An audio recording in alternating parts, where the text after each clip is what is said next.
Spider-Man et Aristote. Drôle de duo, n'est-ce pas? Et pourtant, quand on regarde le super-héros avec les lunettes du philosophe grec, eh bien on découvre une leçon vraiment puissante.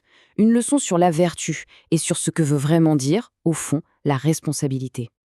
Alors qu'est-ce qui fait un héros? Est-ce que c'est juste les super-pouvoirs, la force brute?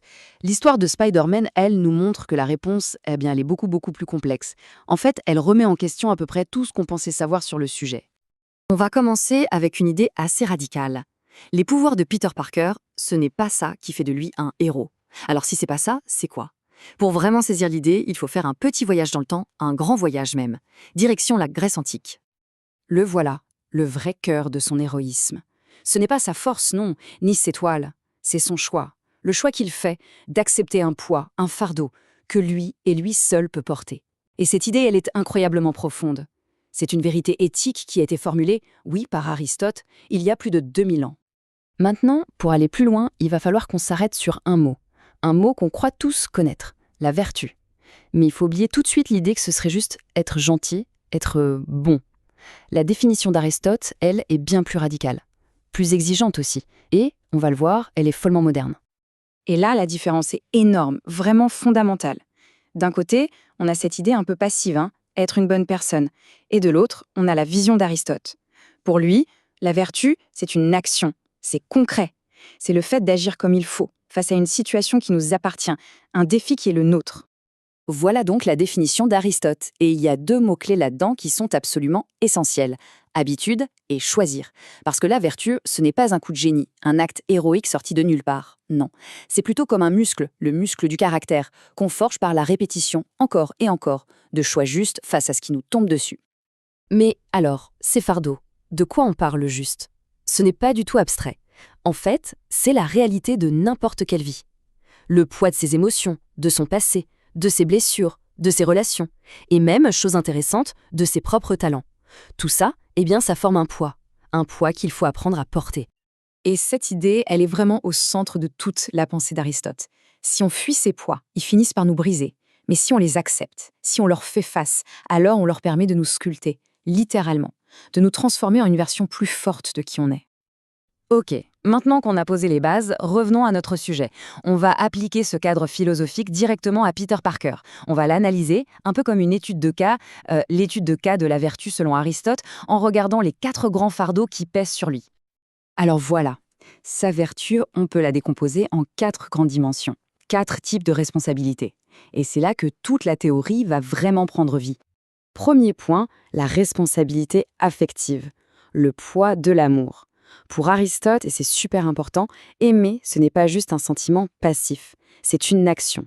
L'amour que Peter porte à ses proches, à sa ville, ça crée une obligation de les protéger.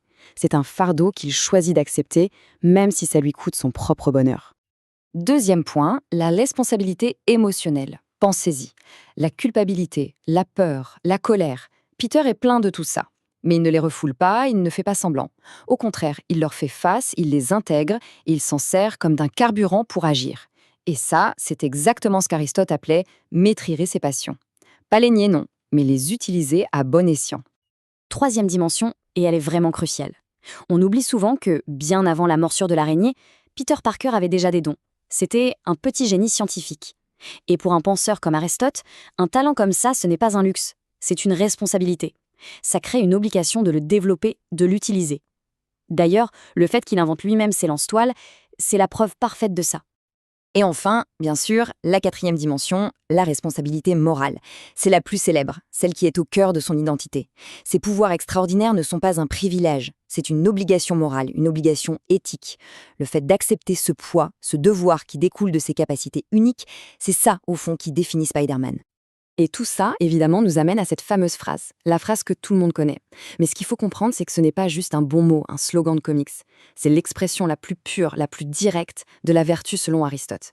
C'est toute sa philosophie, en fait, résumée en une seule ligne devenue iconique. D'accord, mais quel rapport avec nous aujourd'hui?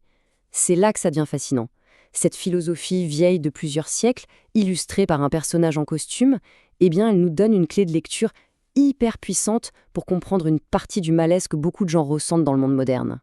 Quand on regarde autour de soi, l'anxiété, ce sentiment de vide, l'impression de stagner, pourquoi est-ce que c'est si courant? On cherche souvent des réponses psychologiques, et c'est normal. Mais, et si la racine du problème était aussi philosophique? Et si tous ces symptômes n'étaient en fait que le résultat d'une grande fuite, une fuite devant nos responsabilités? Du point de vue d'Aristote, le lien est direct. L'anxiété, ce serait quoi? Le résultat de cette fuite face à ce qui nous incombe. Le sentiment de vide, c'est ce qui arrive quand on vit une vie sans poids, qui ait du sens, sans rien qui nous ancre vraiment. Et la stagnation, c'est tout simplement refuser de porter le fardeau de la croissance personnelle, choisir le confort plutôt que de réaliser son potentiel. Alors, que faire de tout ça? Où est-ce que ça nous mène? Au fond, le message ici, ce n'est pas juste une analyse de super-héros, c'est une invitation. Une invitation à l'action et peut-être même à la transformation. On a tous en tête cette scène du train dans Spider-Man 2. C'est la métaphore ultime de tout ce qu'on vient de dire. On le voit, le corps presque brisé, le masque en lambeaux, en train de supporter littéralement le poids d'un train pour sauver des innocents. La vertu, ce n'est pas d'éviter la souffrance, c'est de lui donner un sens. Agir bien, ça a un coût. Et c'est justement ce coût qui donne toute sa valeur à l'action. Et il y a un point vraiment crucial à comprendre. La vertu, ce n'est pas la perfection. Loin de là. Peter Parker, il doute tout le temps, il échoue, il a peur, mais la clé, c'est qu'il agit quand même. Et ça, c'est la définition même du courage pour Aristote. Le courage, ce n'est pas de ne pas avoir peur, c'est d'agir comme il faut, malgré sa peur. Finalement, toute cette analyse nous ramène à une question fondamentale. Une question qui ne concerne plus Spider-Man, mais qui concerne tout le monde. Chaque vie a son propre poids, ses propres fardeaux, ses responsabilités uniques. Et la vraie question, ce n'est pas comment est-ce qu'on peut y échapper. La vraie question, c'est de reconnaître que c'est précisément en choisissant de porter ce poids qu'on trouve son chemin et qu'on se transforme vraiment.